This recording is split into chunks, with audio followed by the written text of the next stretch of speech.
बिस्मिल्लाहिर्रहमानिर्रहीम, अस्सलाम वालेकुम, welcome to world view with Sadia Afsar. अब हम सबसे पहले बात करेंगे आज उस खबर की जो कि ऑब्वियसली आपको ग्लोबली भी देखें तो सोशल मीडिया पे, अदरवाइज़ भी आपको इलेक्ट्रॉनिक मीडिया पे वायरल नज़र आती है और सबके उस पर कंसर्न्स हैं कि क्या ये जो इक़दाम है ये फ़लस्तीनियों के लिए, गज़ा के रिहायशियों के लिए कोई सुख की घड़ी का बायस बनेगा। और वो है प्रेसिडेंट का प्रपोज्ड बोर्ड ऑफ पीस जो कि गज़ा बोर्ड ऑफ पीस है और उनका जो प्लान था उसके 20 नुकात का ये हिस्सा था। अब इस बोर्ड ऑफ पीस का पहला इजलास हुआ, पाकिस्तान समेत 47 ममालिक जो हैं वो इसमें शरीक हुए हैं। प्रेसिडेंट ट्रंप ने उन तमाम ममालिक का शुक्रिया अदा किया, इंक्लूडिंग पाकिस्तान जो कि शामिल हुए हैं, जो फाउंडिंग मेंबर्स में से हैं। फिर साथ ही साथ अगर आप देखें तो अमेरिका ने गज़ा अमन बोर्ड के लिए $10 अरब का ऐलान किया है और जो दीगर ममालिक हैं उनकी तरफ से भी ये कुछ प्लेजेस देखने को मिले हैं। गज़ा अमन बोर्ड के 9 रुकन ममालिक ऐसे हैं जिन्होंने गज़ा के अंदर रिहैबिलिटेशन के लिए, रिकन्स्ट्रक्शन के लिए $7 अरब के फ़ंड्स देने का वादा किया है। पाकिस्तान के हवाले से अगर आप देखें तो वज़ीर आज़म शहबाज शरीफ शरीक हुए और फिर से प्रेसिडेंट ट्रंप ने वज़ीर आज़म शहबाज शरीफ की और chief of defence forces Syed Asim Munir की तारीफ़ की और ये कहा कि किस तरीके से उस वक्त पाकिस्तान ने प्रेसिडेंट ट्रंप के किरदार को सराहा था जब उन्होंने पाकिस्तान और भारत के दरमियान जंग रुकवाई और प्रेसिडेंट ट्रंप ने वो जो तैयारे पाकिस्तान ने तबाह किए भारत के, उनकी तादाद भी बताई जो कि 11 बताई। ऑब्वियसली ये तमाम तर चीज़ें हैं जो आपके पड़ोसी मुल्क में तो बिल्कुल भी डाइजेस्ट नहीं हो पा रही हैं, लेकिन सवाल ये है कि ये जो बोर्ड ऑफ पीस है जिस मकसद के लिए बना है, क्या वो मकसद पूरा होगा? इसी पे ज़रा बात करते हैं। ब्रिगेडियर रिटायर्ड हारिस नवाज साहब हमारे साथ मौजूद हैं, renowned security and defence analyst हैं। शुक्रिया ब्रिगेडियर साहब फॉर जॉइनिंग मी। सबसे पहले तो बताइएगा, पहला इजलास इसका हो गया, वो ममालिक भी शामिल हो गए, प्लेजेस भी हमारे सामने आ गए, प्राइम मिनिस्टर भी वहाँ पे मौजूद थे, पाकिस्तान की भी तारीफ़ हो गई। ये बताइए कि क्या फ़लस्तीनियों के लिए कोई राह निजात का सबब बनता आपको ये नज़र आता है? देखिए सादिया, बात यह है कि बेसिकली आई वुड से कि इस्लामिक ममालिक पर्टिकुलरली पाकिस्तान जो इस बोर्ड में शामिल हुआ, मकसद ये था कि ये बोर्ड अगर बनता है तो एटलीस्ट कुछ इस्लामिक ममालिक ऐसे हों जो पैलेस्टीन के हक में आवाज़ उठाने के लिए वहाँ मौजूद हों, and that is exactly is happening. और फिर सेकंड ये पर्पस था कि किसी तरीके से वहाँ पर जंग बंदी हो जाए, जो जुल्म बर्बरियत वहाँ पर हो रहा है पैलेस्टीन के नहाते इनोसेंट लोगों के साथ वो बंद हो, जो भूख और अफलास वहाँ पर एम्बार्गो लगाया होता है इसराइल ने वो ख़त्म हो जाए। एटलीस्ट ये चीज़ों में पहली कामयाबी जो मकसद यही था। नंबर 2, अब आपके सामने जो ये 10 बिलियन और $7 बिलियन बाकी अरब ममालिक इस्लामिक ममालिक दे रहे हैं, ये प्लेज हुए हैं, लेकिन बात ये कि इसको नुकसान किसने किया? इसराइल। तो इसराइल को चाहिए ना कि उसको फोर्स करते कि जी तुम कंट्रीब्यूट करो, यू आर द मेन, जितने तुमने ये इसके नुकसान तुमने ज्यादा किया, you are responsible for this, और आपको इसमें कंट्रीब्यूट करना चाहिए। बहरहाल वो तो उसने करना कोई नहीं है, एटलीस्ट ये कि, और एस्टिमेट है $70 बिलियन का जो यहाँ पे नुकसान हुआ इंफ्रास्ट्रक्चर का, सिविक जो एमिनिटीज डिस्ट्रॉय हुई हैं, हॉस्पिटल, स्कूल्स, सब कुछ कर करके जो एस्टिमेटेड वो $70 बिलियन है। तो उसमें एटलीस्ट ये है कि एक स्टेप फॉरवर्ड है, पैलेस्टाइन अथॉरिटी बन जाए नंबर 1, ठीक है, जो कि एक पहला कदम है। पैलेस्टाइन अथॉरिटी बने, फिर इंटरनेशनल स्टेबलाइजिंग फोर्स वो वहां पर आए, जो आके इंडोनेशिया ने तो 8,000 ट्रूप्स अपने एलोकेट भी किए हैं और उसको डिप्टी कमांडर भी उनको बन रहा है जो जनरल अमेरिकन जनरल के साथ। और उसमें फिर देखना ये है कि इजराइल इनखला कैसे करता है। मेन कंडीशन ये, इजराइल इनखला करेगा, वहां से बिल्कुल निकलेगा, इंटरनेशनल स्टेबलाइजेशन फोर्स आ जाएगी, प्रेसिडेंट अथॉरिटी इफेक्टिव होगी, देन बात है डिसार्म करने की वो आज को। तो ये नहीं कि उसको डिसआर्म कर दें और ये इजराइल वहां से निकले ना। तो ये तहफ़्फ़ुज़ात है जिसमें president Trump has to ensure कि एटलीस्ट जो उनकी कमिटमेंट है वो पूरी करें। और इसके साथ ही साथ जो एक वेस्ट बैंक का इशू नया शुरू कर दिया है, वहाँ पर जो उन्होंने अपनी मलकियत शुरू कर दी है, उसके बाद तमाम इस्लामिक ममालिक, पाकिस्तान ख़ास तौर पर खुल के हमने बात की है, मज़म्मत भी की है, इसको हमने कंडेम भी किया है। वो एक नया इशू है क्योंकि गज़ा का वहाँ पर वेस्ट बैंक का जिक्र ही नहीं किया गया, हालांकि आई थॉट इसमें ओवरऑल ये पैलेस्टाइन इशू की बात करनी चाहिए थी कि वहाँ पर जहाँ पर भी हैं वो ख़त्म हो जाए, ताकि ये एक मसला होता वो भी रहता है। तो ये काफी इसमें कॉम्प्लिकेशन है, but at least they have a Sai और फील रिलीफ अपने पैलेस्टीन के लिए कि वहां पर उनको इस वक्त ये जो जुल्म था वो खत्म हो चुका। अच्छा, ये आपने बड़ी अच्छी बात की है कि ऑब्वियसली कॉम्प्लिकेशंस के बावजूद जो एक लोग कहते हैं कि जी एक और ऑप्शन है, और उसको ऑब्वियसली एक चांस देने की कोशिश की गई है कि फ़लस्तीनियों की ज़िंदगी कुछ बेहतर हो सके, ये बमबारी जो रोज़ाना की बुनियाद पे है वो रुक सके। बट हैविंग सेड दैट, हम अभी भी देखते हैं Israel is in violation of seize fire. मुख्तलिफ आपको इंसिडेंट्स नज़र आते हैं, उसका हाथ रोकने वाला कोई नहीं है। आप देख चुके हैं कि चाहे वो नेतन्याहू हो, उसके ख़िलाफ़ भी इंटरनेशनल क्रिमिनल कोर्ट का फ़ैसला मौजूद है, वो मुजरिम आदमी है, बट तमाम इंटरनेशनल लॉज की वायलेशन के बावजूद वो स्कॉट फ्री है, उसको कोई पूछने वाला नहीं है।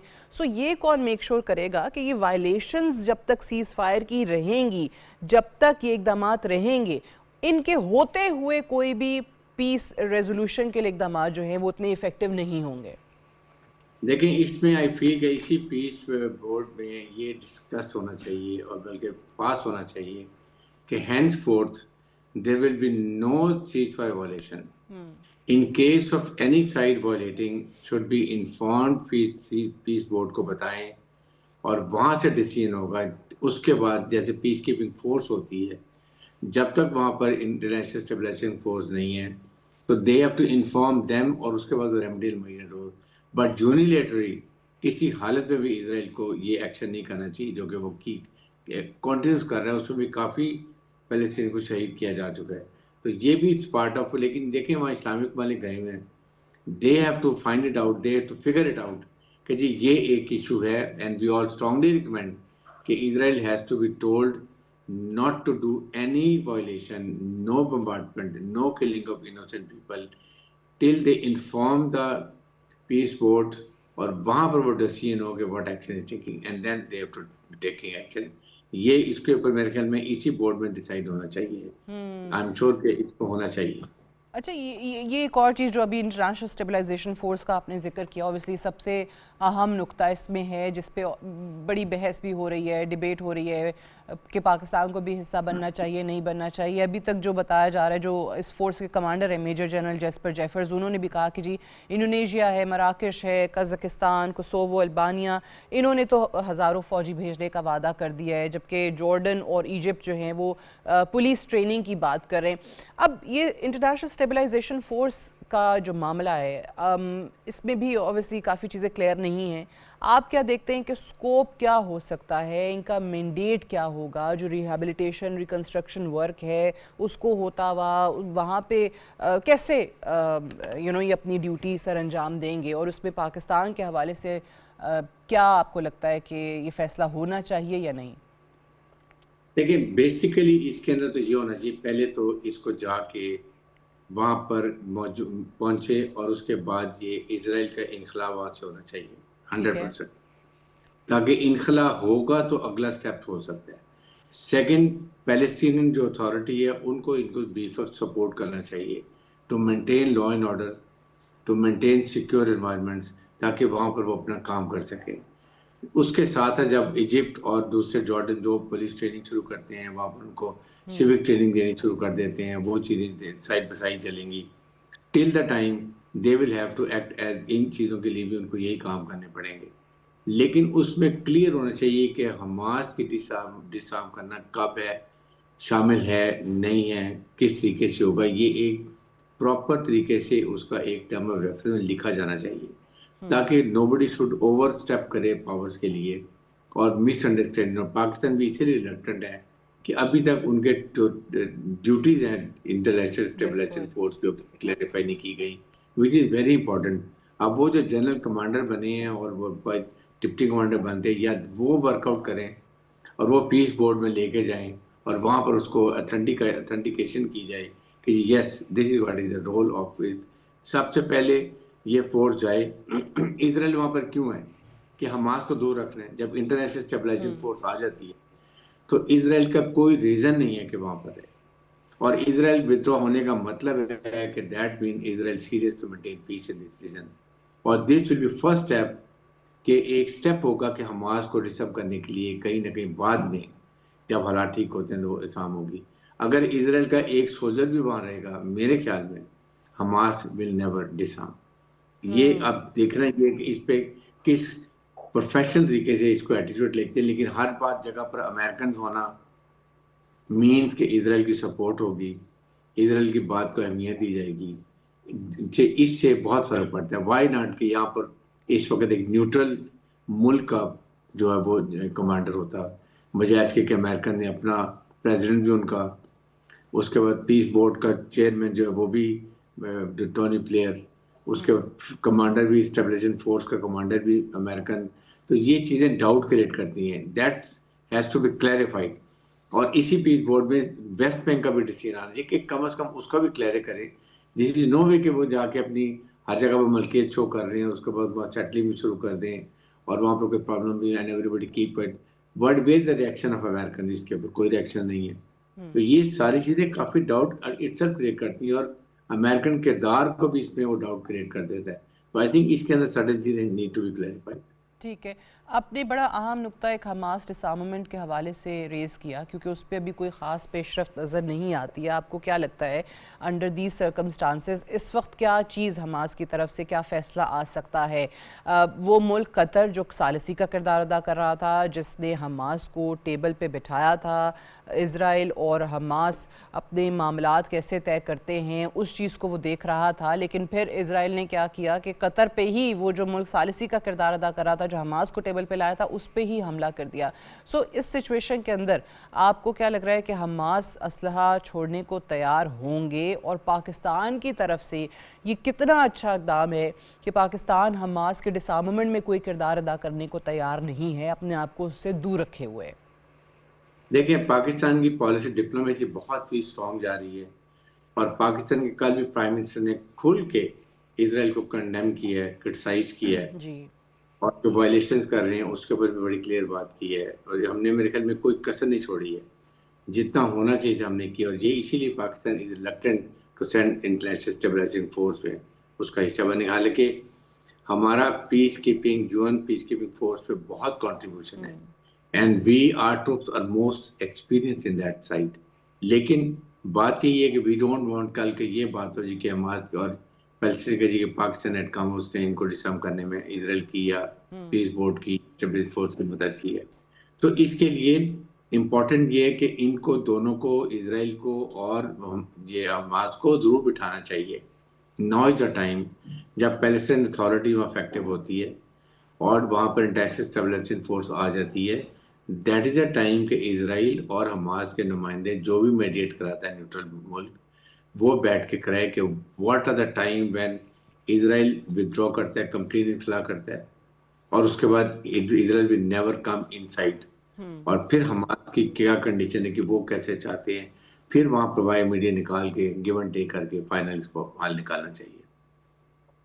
अच्छा, ये कल प्रेसिडेंट ट्रम्प ने जब प्राइम मिनिस्टर शहबाज शरीफ की और chief of defence forces field marshal Syed Asim Munir की वो तारीफ़ कर रहे थे, तो वो तैयारों की तादाद जो कि उन्होंने 7 से शुरू की थी वो 11 हो गई। आई थिंक वो ड्रोन्स वगैरह मिला के सब कुछ उन्होंने 11 उसकी बता दी तादाद थी।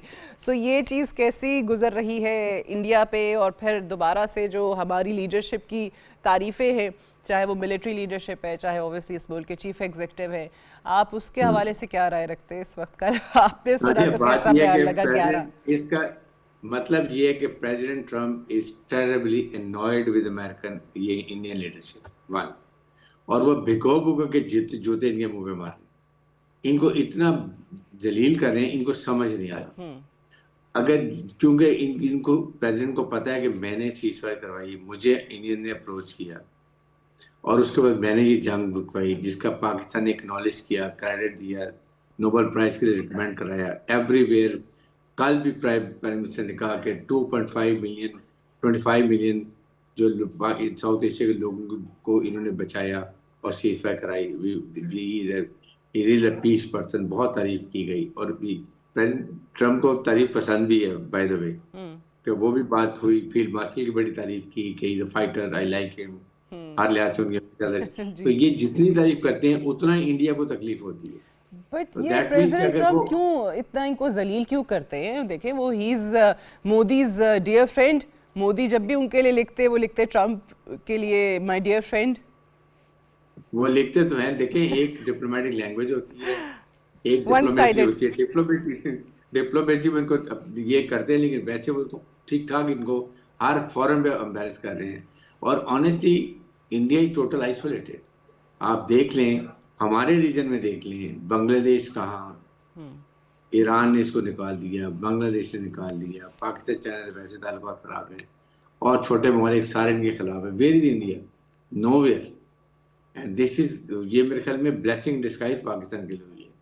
और इसके साथ इंडिया को आप देख लें, अमेरिकन कहते हैं चीट कर रहे हैं बिकॉज ये ऑयल वहाँ सस्ता लेते हैं रशिया से, और फिर उसको महंगा बेचते हैं, और वो यूरोप को भी बेचता है, और यूरोप से पैसा लेके वो रशिया को दे रहे हैं, और फिर रशियन वॉर में उनको फायदा हो रहा है। ये उनके पॉइंट ऑफ व्यू है। नंबर टू, वो हर जगह चीटिंग कर बात करते हैं। Even Russia is also not happy with him. Russia ने इनसे, कोई जो प्रेसिडेंट प्यूटन आए थे, जी। कोई इतनी सक्सेसफुल विजिट नहीं हुई थी। नहीं। तो इसलिए इंडिया इस वक्त सबसे डिफिकल्ट इन्वायरमेंट के अंदर है। फिर ये जो प्रॉक्सिस कर रहा है, इससे और बदनामी इसकी हो रही है। यूरोपियन यूनियन को, अमेरिका को, हर एक को पता है कि what India is doing and what Pakistan is confronting. Single मुल्क इतनी बड़ी काउंटर टेररिज्म के खिलाफ लड़ रहा है, रिसोर्सेज ड्रेन आउट हो रहे हैं, शहादतें हो रही हैं स्टूडेंट की, फौजियों की, but we are not giving up. तो ये भी अमेरिका को, पाकिस्तान को, इसको ये सिचुएशन एक्सप्लॉइट करने की जरूरत है। जब प्रेसिडेंट ट्रम्प हमारी तारीफ करते हैं, तो then we have to go and talk to with facts and figures. This what India is doing. आप 7.2 बिलियन वेपन एमुनिशन छोड़ रहे हैं, आप हर हफ्ते उसको फाइनेंशियल सपोर्ट दे रहे हैं, हर हफ्ते। This money is being again use in terrorism against Pakistan. तो ये चीज़ें, और फिर मेरे ख्याल में इस्लामाबाद में हमारे बहुत एम्बेसडर्स हैं, उनकी एक मीटिंग करनी, बुला के ब्रीफिंग करनी चाहिए हमारे फॉरेन ऑफिस को और इंडिया मिनिस्ट्री को, कि बताएंगे what India, what is happening, how India is involve and what are difficulties. और अगर खुदा न खास्ता पाकिस्तान से चीज़ निकलती आगे, तो ग्लोबली इसका इफेक्ट क्या होगा, ये सारी चीज़ें उनको बताने की जरूरत है। अच्छा, लेकिन मुझे ये बताएं कि मोदी की मजबूरी आखिर क्या है?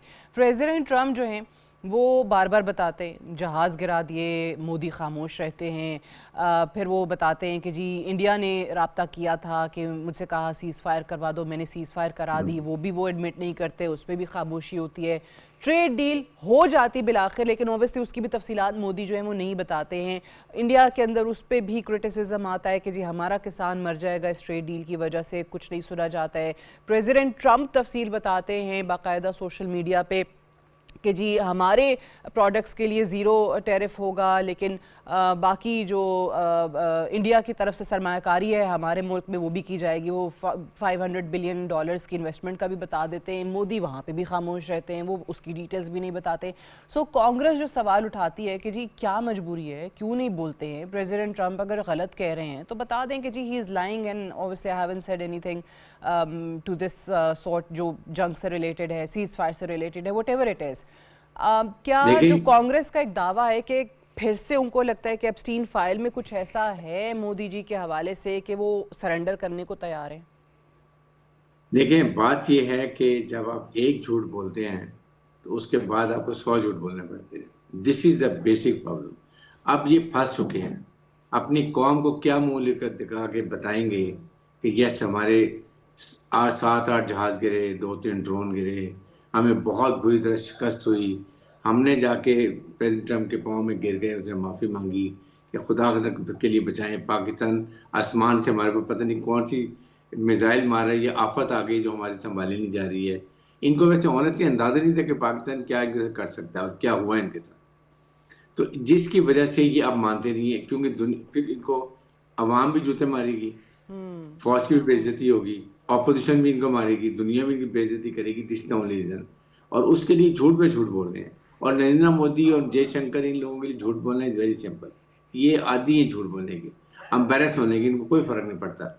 आपके सामने अभी अमेरिका में जब ये पकड़े गए हैं तो नकेल गुप्ता ने एक सारा पोल खोल दिया जी कि हाँ जी मुझे इंस्ट्रक्शन दिए, मुझे लॉन्च किया गया था इसको मारने के लिए। ठीक। और जब उसको पकड़ के लाए हैं स्पेन से, वहाँ से मुल्क से, चेक रिपब्लिक से, तो वहाँ से ला के सारा पोल खोल दिए।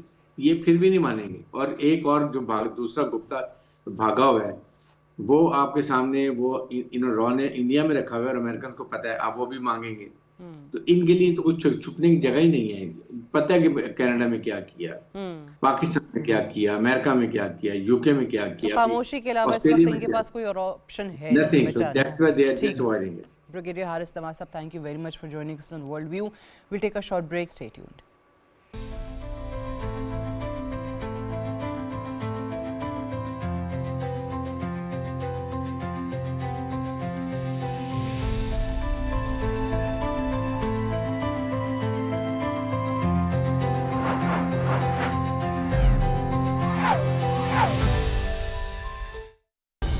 दुरुस्त हर वक्त बार वक्त। अल्लाहु अकबर, अल्लाहु अकबर,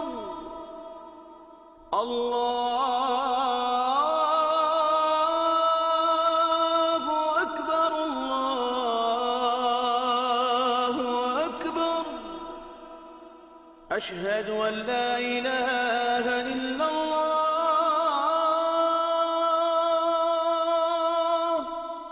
अशहदु अन ला इलाहा इल्लल्लाह,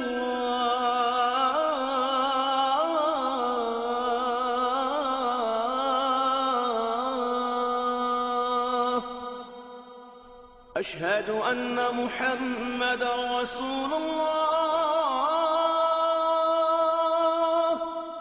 अशहदु अन्न मुहम्मदर रसूलुल्लाह।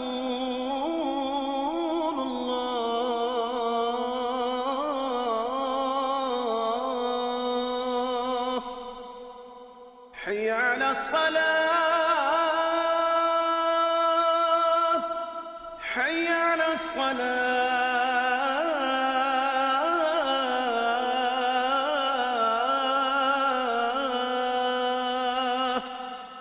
हय्य अलल फलाह, हय्य अलल फलाह।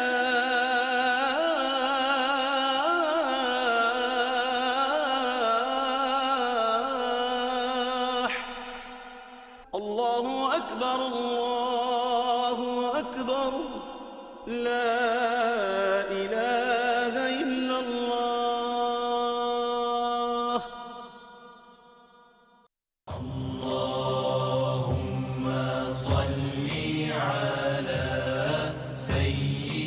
हज़रत अनस रज़ी अल्लाह ताला अन्हु से रिवायत है कि रसूल अकरम सल्लल्लाहु अलैहि वसल्लम ने फरमाया, तुम में से कोई शख्स उस वक्त तक मोमिन नहीं हो सकता जब तक उसको मुझसे मोहब्बत अपने माँ बाप, अपनी औलाद और तमाम लोगों से ज्यादा ना हो।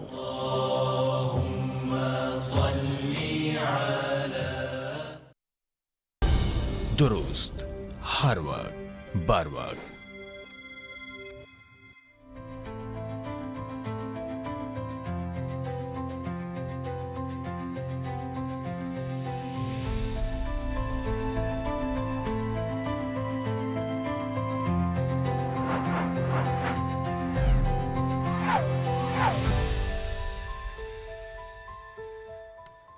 Welcome back to world view with Sadia Afsal. अगर आपके पड़ोस में जो मुल्क है वो भारत जैसा हो और वहाँ पे सोने पे सुहागा ये कि नरेंद्र मोदी जैसा शख्स हुकूमत में हो, तो फिर ऑब्वियसली हर वक्त ये खदशा मौजूद रहता है कि किसी भी वक्त आप पे हमला किया जा सकता है, या जो भारत की बहुत दहाइयों से कोशिश रही है कि किसी ना किसी तौर से कोई फॉल्स फ्लैग ऑपरेशन करके पाकिस्तान पे इल्ज़ाम लगा दिया जाए, और फिर पूरी दुनिया में हमेशा से ढिंढोरा पीटा जाता रहा है कि पाकिस्तान वो मुल्क है जहाँ पर दहशतगर्दी को जगह मिली है और जहाँ से पूरे रीजन के लिए ख़तरा बनता है। हालांकि हम इस वक्त देख रहे हैं कि अफ़गानिस्तान, जिसके हवाले से पूरी दुनिया ये एतराफ़ कर रही है कि वो दहशतगर्दी की आमाजगाह बन चुका है, भारत उसको सपोर्ट मुसलसल करता आ रहा है, बल्कि उसका इस्तेमाल करता आया है पाकिस्तान के ख़िलाफ़ और पूरे रीजन को डिस्टेबलाइज़ करने के लिए।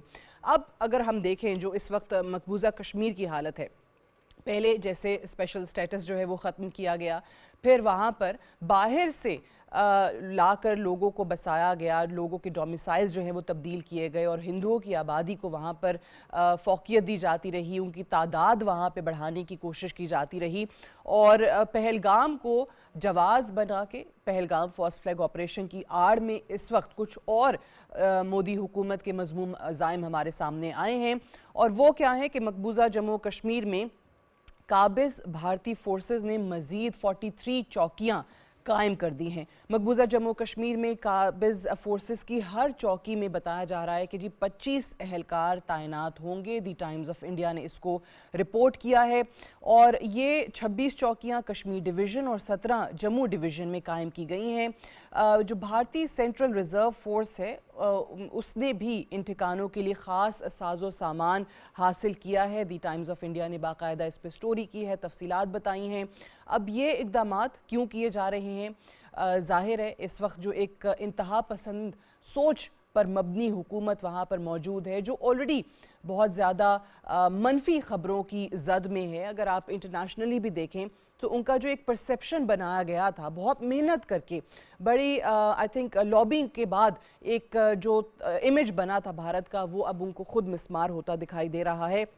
लेकिन ऐसे में हम हर वक्त ये तवक्को कर सकते हैं कि कोई ना कोई ऐसा झूठा ऑपरेशन करके पाकिस्तान पे इल्ज़ाम लगाया जाएगा। अब मकबूजा कश्मीर के अंदर मज़ीद चौकियां कायम करना, मज़ीद फोर्सेस की तादाद में इजाफा कर देना, ये आने वाले दिनों में किस बात का इंदिया हो सकता है, इस पर भी बात करेंगे। और एक और चीज़ जो बहुत ही अहम है, भारत अगर आप देखें पार्टीशन से पहले भी जो बरसगीर पाको हिंद, वहाँ पे जो तालीमी इदारे हैं, जो जामियात हैं, जो यूनिवर्सिटीज़ हैं, वो मशहूर रही हैं। और यूनिवर्सिटीज़ के हवाले से तो कहा जाता है कि ये एक ऐसी जगह होती है जहाँ पे आप इख्तलाफी बात भी कर सकते हैं, जहाँ रिसर्च होती है, जहाँ तालीम की, तहकीक की, तरबियत की बात की जाती है और जिसको आप एक डिसेंट के साइट के तौर पे यूनिवर्सिटी को देख सकते हैं।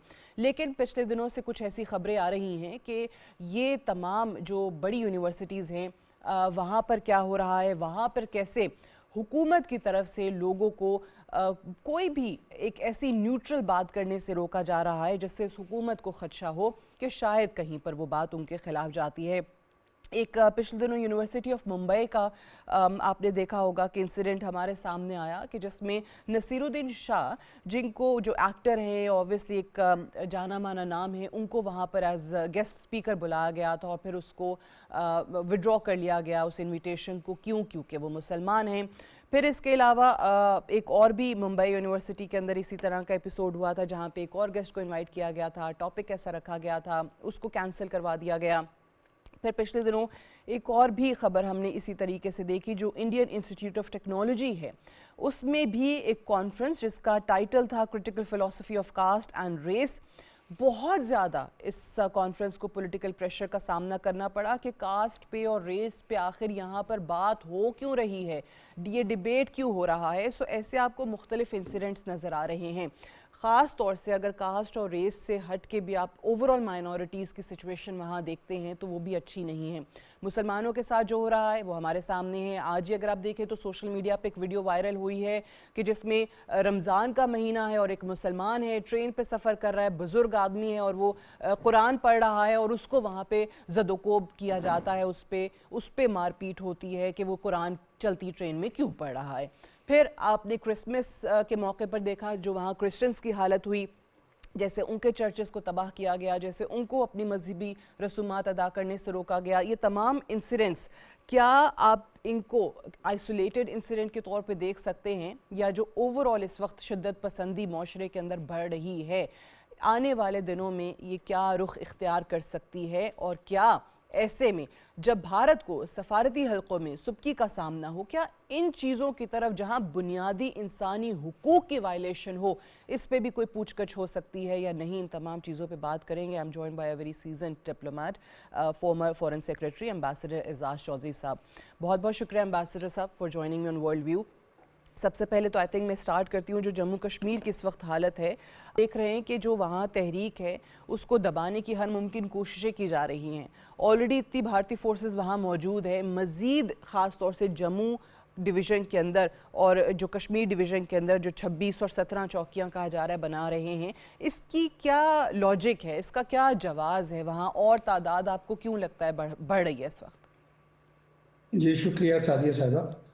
2019 के बाद से जब इन्होंने कश्मीर की रियासत की काट कर दी और कहा कि 2 यूनियन टेरिटरीज होंगी, उसके बाद से तमाम कश्मीरीज मुत्तहिद हो गए हैं। यानी वो कश्मीरी भी जो एक ज़माने में भारत नवाज थे और उनके भारत के दस्तूर के तहत रहना चाहते थे, वो भी अब देख रहे हैं कि हमारी तो शनाख्त ही ख़त्म होती जा रही है, हमारी कश्मीरियत जो है वो भी ख़त्म होती जा रही है और यहाँ पे डेमोग्राफिक चेंजेस इतनी ज़्यादा लाई जा रही हैं। चुनांचे अब भारत का के लिए जो मज़ाहमत थी कश्मीरियों की तरफ से वो बढ़ गई है कम होने की बजाय। और अब ऊपर से ये डेमोग्राफिक चेंजेस करना चाह रहे हैं, वहाँ पे लोग ला के आबाद करना चाह रहे हैं ताकि इनकी जो कश्मीरी शनाख्त है वो मुकम्मल तौर पर वो तबाह हो जाए और मुस्लिम अक्सरियती शनाख्त जो है वो भी ख़त्म हो जाए। तो इसकी वजह से एक रद्द अमल है। उस रद्द अमल को दबाने के लिए आपको फिर ताकत का इस्तेमाल करना पड़ता है। ये कह तो रहे थे एक ज़माने के will win hearts and minds of Kashmiris, वो हार्ट्स एंड माइंड्स क्या ये जीतेंगे? ये तो वहाँ पे यानी अभी आपने जो तफसील बताई उसके अलावा भी हमें पता है कि कितनी बड़ी तादाद में फ़ौज वहाँ पे तैनात है और लोगों की ज़िंदगी जो है वो मुश्किल की हुई है।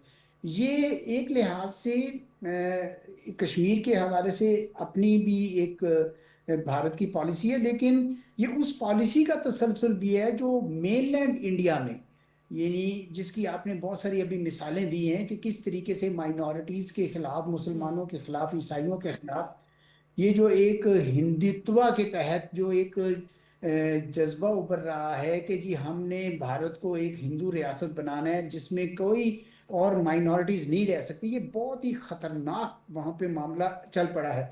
मैं आपको बताऊं कि आपने कुछ 2-4 मिसालें दी कि जी नसीरुद्दीन शाह की और दूसरी भी, मेरे एक दोस्त हैं वो वहाँ रहते थे, वहीं मैट्रिक करके यहाँ पे आए थे, तो उनकी बहुत सारी फैमिलीज उधर रह गई।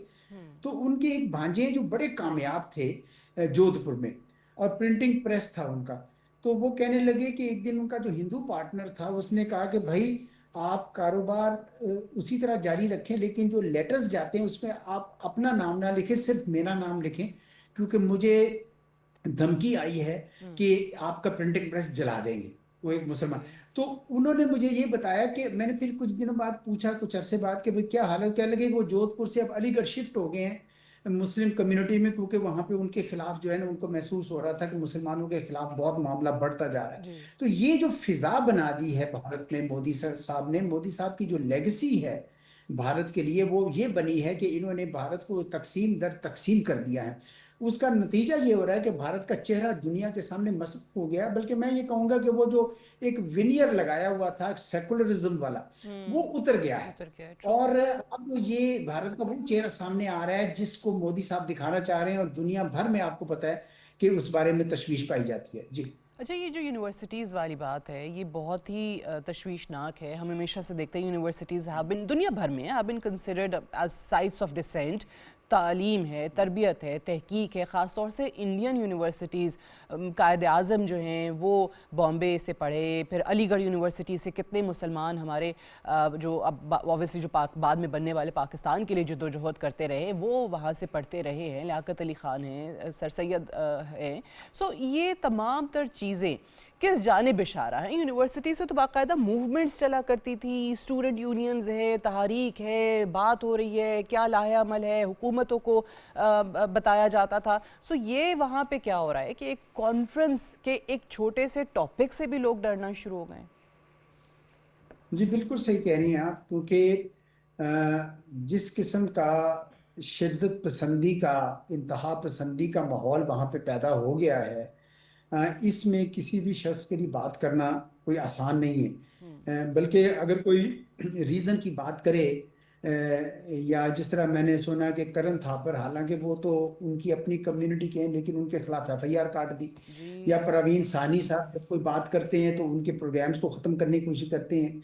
यही हाल यूनिवर्सिटीज़ में भी होगा कि वहाँ पे जो तालिब इल्म हैं या कोई इवन असातिज़ा में से अगर कोई शख्स ऐसी बात करता है जो मोदी साहब के एजेंडा के खिलाफ है, तो उसको फिर बज़ोर ताकत दबा दिया जाता है। ये भारत के मुस्तकबिल के लिए बहुत खतरनाक है, और ये भारत के अपने लोगों को इसके बारे में थोड़ा सोचना चाहिए। वो अभी तक तो मोदी साहब को ये समझते हैं कि जी ठीक है जी, पाकिस्तान दुश्मनी कर रहे हैं। हालांकि वो पाकिस्तान दुश्मनी नहीं कर रहे, वो बुनियादी तौर पर भारत दुश्मनी कर रही है। भारत के अपने माशरे को उन्होंने तकसीम दर तकसीम कर दिया है। मैं अभी आपको बताऊं कि ये सिर्फ पाकिस्तान के हवाले से नहीं, हमें क्रिस्टोफ जेफरलो का नाम सुना जी आपने? पॉलिटिकल साइंटिस्ट है फ्रांस के। अब उन्होंने किताबें लिखी हुई हैं, ठीक है जी। अब मैं उनकी ये किताब है गुजरात अंदर मोदी, उन्होंने पूरा जाहिर किया कि किस तरीके से मुसलमानों के खिलाफ उन्होंने काम किया। एक उनकी किताब थी मोदीज इंडिया, तो वो पूरा वो उसमें तहकीक करके उन्होंने बताई है कि मुसलमान जो तकरीबन आबादी का 15 से 19% है, डिपेंडिंग के कौन सा सर्वे आप मानते हैं, लेकिन उनकी किसी भी वॉक ऑफ लाइफ में, यानी सिविल सर्विस हो, पुलिस हो, कहीं पे भी 4 से 5% से ज्यादा उनकी नुमाइंदगी नहीं है। चाहे वो पार्लियामेंट्री यानी लेजिस्लेटिव बॉडीज हों, चाहे वो सिविल सर्विसेज हो, कहीं पे भी, या जुडिशरी हो, 4 to 5%, जबकि आबादी का तनासुब जो है 15 से 19% है। तो ये हालात वो कर रहे हैं वहां पे, ऐसे मौके पर जहाँ पे गौ माता क्या गौ रक्षा विजिलेंटे ग्रुप फिर रहे हों, और वो जो है वो किसी को जीने ना देना चाहते हों। और आपने बिल्कुल सही मिसाल की, बड़ी वीडियोस चली थी जब क्रिसमस के मौका पर जो ईसाइयों के चर्चेज में घुस गए थे, गुंडागर्दी की थी। तो ये खतरनाक, भारत के अपने लोगों को खुद सोचना होगा कि उन्होंने एक ऐसा रूलर अपने ऊपर लगा लिया है जिसने भारत के माशरे की शक्ल जो है वो बड़ी सख्त यानी इंतहा पसंदी वाली कर दी है, शिद्दत पसंदी वाली कर दी है। और चेज आएगा कि इल्जाम पाकिस्तान पे लगाते हैं। आप जरा सोचें जरा, यानी पाकिस्तान पे इल्जाम लगाते हैं कि जी आप दहशतगर्दी करते हैं। भाई दहशतगर्दी मुझे बता दे भारत में कहाँ पे हो रही है दहशतगर्दी? अरे तो आपने यहाँ पे वाया अफगानिस्तान टीटीपी और बीएलए के जरिए पाकिस्तान में कर रहे हैं, आप खुद कर रहे हैं। मोदी साहब के जो दस्ते रास्त हैं, अजीत डोभाल साहब जो हैं, उन्होंने बाकायदा 2014 में राष्ट्रीय यूनिवर्सिटी में तकरीर करते हुए कहा था कि ये कश्मीर की बात करते हैं, हम बलूचिस्तान में इनको ये इस तरह का जवाब देंगे, इस तरह की बात की थी। और उसके बाद हमारे पास सामने जासूस उनके पकड़े हैं, हमारे पास इतने सबूत हैं। इवन एज फार बैक, अगर आपने मेरी किताब जो है Pakistan India relations fractured past uncertain future देखी हो, तो उसमें मैंने चैप्टर 4 में पूरी तफसील लिखी है कि भारत ने वाकयात लिखे हैं कि किस तरह उनके जासूस हैं, और उनके इंडिया के सोर्सेस लगा के लिखे हुए हैं कि किस तरह वो पाकिस्तान में दहशतगर्दी कर रहे हैं, और इल्जाम वो पाकिस्तान पे लगा रहे हैं। तो ये दोहरा चेहरा जो है, ये मेरे ख्याल में भारत के लिए बहुत ही जो सब कुछ जो आज हम मिसालें दे रहे हैं, whatever is happening in India with minorities, जो मुसलमानों के साथ है, क्रिश्चियंस के साथ है, whatever they are doing to anybody who disagrees with them, that is also a form of terrorism. ये जो डरा रहे हैं, धमका रहे हैं, लोगों के घरों को तबाह कर रहे हैं, मिसमार कर रहे हैं, ये भी सारा कुछ वही है। मुझे ये बताइएगा क्विकली कि हमने अभी ऑब्वियसली ये जो मकबूजा कश्मीर के अंदर हम बड़े अरसे से ये चीज़ें देख रहे हैं, आवाज़ें दबाने की, तहरीक दबाने की कोशिश हो रही है, लेकिन ऑल ऑफ ए सडन ये जो एकदम आपको इंक्रीज़ नज़र आया है, जिस पे हमने इनिशियली बात भी की, पोस्ट्स बढ़ रही हैं, फ़ौजी वहाँ पे बढ़ाए जा रहे हैं, आपको लगता है कि कोई खदशा है कि आने वाले दिनों में ये मकबूजा कश्मीर के अंदर कोई ऐसी एक्टिविटी, कोई ऐसा इंसिडेंट कर सकते हैं, कोई false flag, Pulwama type, Pahalgam type, और फिर पाकिस्तान के लिए कुछ न कुछ ये साजिश रचाने की कोशिश कर रहे हैं? देखिए, ये कुछ भी कर सकते हैं, उसमें तो कोई बंदे को तैयार तो रहना चाहिए, क्योंकि मोदी साहब ने मिलिट्री ऑपरेशन सिंदूर खत्म नहीं किया हुआ, पॉज किया हुआ। दूसरा, वो जो आबी जारहियत भी उन्होंने शुरू की हुई है, यानी पाकिस्तान के पानी भी रोक रहे।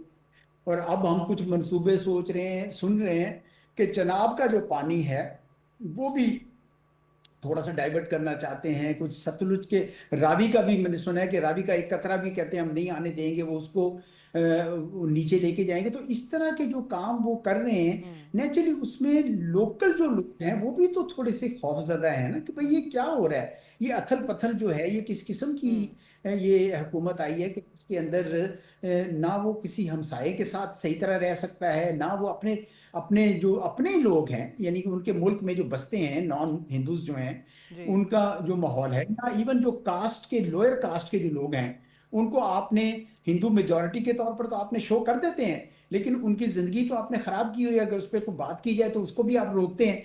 तो ये कुछ भी कर सकते हैं। कर अब सकते हैं, आप बिल्कुल। सवाल ये है कि भाई क्या वो कोई फॉल्स फ्लैग दोबारा करके ये कोई माहौल बना सकते हैं? मेरा अपना ये ख्याल है कि अब दुनिया शायद उनकी बात नहीं सुनेगी सादिया साहब। कर भी लेते हैं उसकी तो वजह ऑब्वियसली ये वो है- उनका जो जी एक वो जी, पर्दा था वो आप कह रहे हैं चाक हो चुका है और अब दुनिया उनकी वो बात पे चाक यकीन में नहीं देखिए करेगी। पहलगाम के बाद मुझे दुनिया का कोई मुल्क बता दें जिसने भारत की आवाज में आवाज मिलाई हो कि ये पाकिस्तान।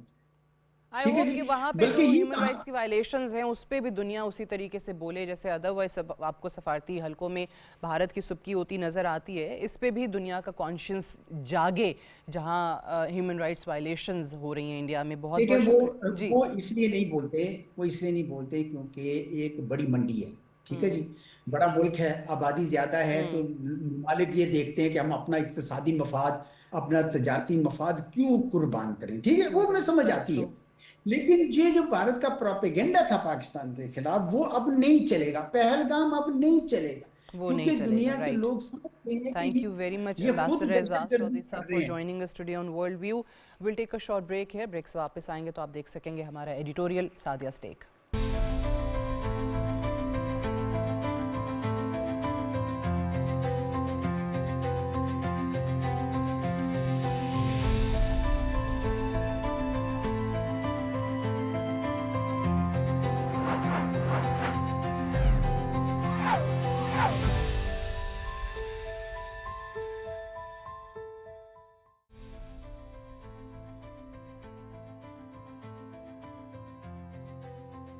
गजा की ताज़ा तरीन सूरत हाल ने एक बार फिर दुनिया को ये सोचने पर मजबूर कर दिया है कि क्या मशरिक़ वस्ता में पायदार अमन मुमकिन है। ऐसे वक्त में जब तनाज़ा तवील और पेचीदा हो चुका है, गजा अमन बोर्ड जैसी कोशिशें सफारती उम्मीद की किरण बनकर सामने आती हैं। इस तनाजुर में वज़ीर आज़म शहबाज शरीफ और chief of defence forces field marshal Asim Munir की शिरकत न सिर्फ पाकिस्तान की खारजा पॉलिसी की तरजीहात को जाहिर करती है बल्कि आलमी सतह पर मुल्क के बढ़ते हुए किरदार की भी अक्कासी करती है। वज़ीर आज़म शहबाज शरीफ और chief of defence forces Asim Munir की मुश्तरका शिरकत इस अमर का सबूत है कि पाकिस्तान गजा के मसले को महज एक इलाकाई तनाज़ा नहीं बल्कि इंसानी और आलमी मसला समझता है। सियासी और अस्करी क़यादत का एक सफ़े पर होना आलमी बिरादरी के लिए एक मजबूत पैगाम है कि पाकिस्तान फ़लस्तीनियों के हक़ के खुद इरादियत और फौरी जंगबंदी के मुतालबे पर संजीदा और मुतहरिक है। ये शिरकत महज बयानात तक महदूद नहीं बल्कि ये एक सफारती हिकमत अमली का हिस्सा है जिसके ज़रिए पाकिस्तान खुद को मुस्लिम दुनिया और वसी तर आलमी बिरादरी के दरमियान एक पुल के तौर पर पेश कर रहा है। दिलचस्प पहलू ये है कि अमरीकी सदर डोनाल्ड ट्रंप ने पाकिस्तान की क़यादत की शिरकत को सराहा और इसे तामीरी इक़दाम करार दिया।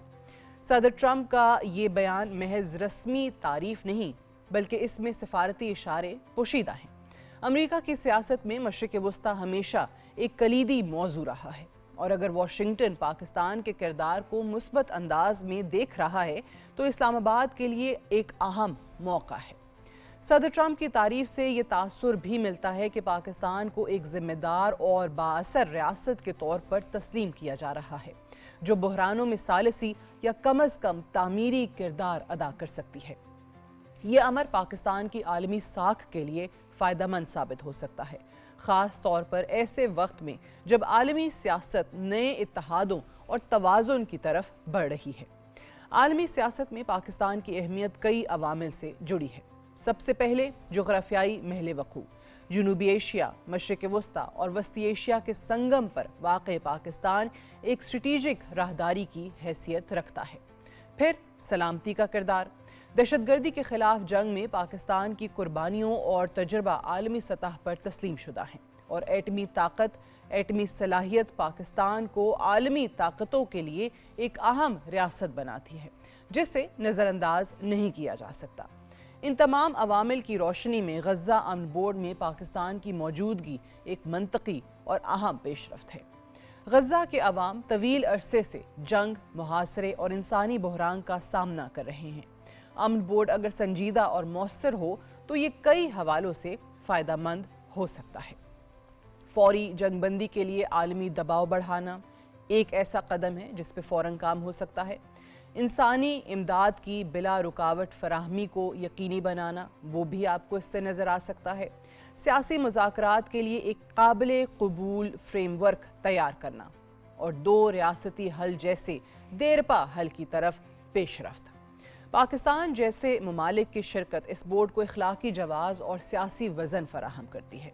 जब एक एटमी मुस्लिम रियासत फ़लस्तीनियों के हक़ में आवाज़ उठाती है तो ये आलमी मीडिया और सफारती हलकों में ज़्यादा गूंज पैदा करती है। पाकिस्तान के लिए ये इक़दाम दाखिली तौर पर भी अहम है। अवाम फ़लस्तीनियों के साथ हमदर्दी रखते हैं, इसलिए हुकूमत की फ़आल शिरकत अवामी जज्बात की तर्जुमानी भी है। खारिजी सतह पर यह पाकिस्तान को एक बार फिर आलमी मकालमे का हिस्सा बना रही है जो मौशी और सफारती फ़वाइद का पेशखैमा बन सकती है। अगर पाकिस्तान इस प्लेटफॉर्म को मौसर अंदाज में इस्तेमाल करे तो वो न सिर्फ फ़लस्तीनी कॉज को मजबूत कर सकता है बल्कि अपनी आलमी पोजीशन भी मुस्तहकम बना सकता है। गज़ा अमन बोर्ड में शिरकत पाकिस्तान के लिए एक मौका भी है और जिम्मेदारी भी। वज़ीर आज़म शहबाज शरीफ और फील्ड मार्शल आसिम मुनीर की मौजूदगी ने वाज़ेह कर दिया है कि पाकिस्तान इस मसले को संजीदगी से ले रहा है। ट्रंप की तारीफ ने इस किरदार को मज़ीद नुमाया कर दिया है, मगर असल इम्तहान अमली नताइज में है। क्या ये बोर्ड वाकई जंगबंदी और देरपा अमन की तरफ पेशरफ्त कर सकेगा? ये सवाल सबसे अहम है। ताहम एक बात तय है, पाकिस्तान ने खुद को एक फ़आल, जिम्मेदार और बाअसर रियासत के तौर पर पेश किया है जो न सिर्फ अपने मुफादात बल्कि आलमी अमन के लिए भी किरदार अदा करने को तैयार है। अगर ये कोशिशें संजीदा सफारतकारी, मुस्तकिल मिजाजी और बैनुल-अक़वामी ताउन के साथ जारी रहें तो मुमकिन है कि गज़ा के मज़लूम अवाम के लिए अमन की एक नई सुबह तुलू हो और इस सुबह की कहानी में पाकिस्तान का नाम भी शामिल हो। That's all for tonight. Good night and Allah Hafiz.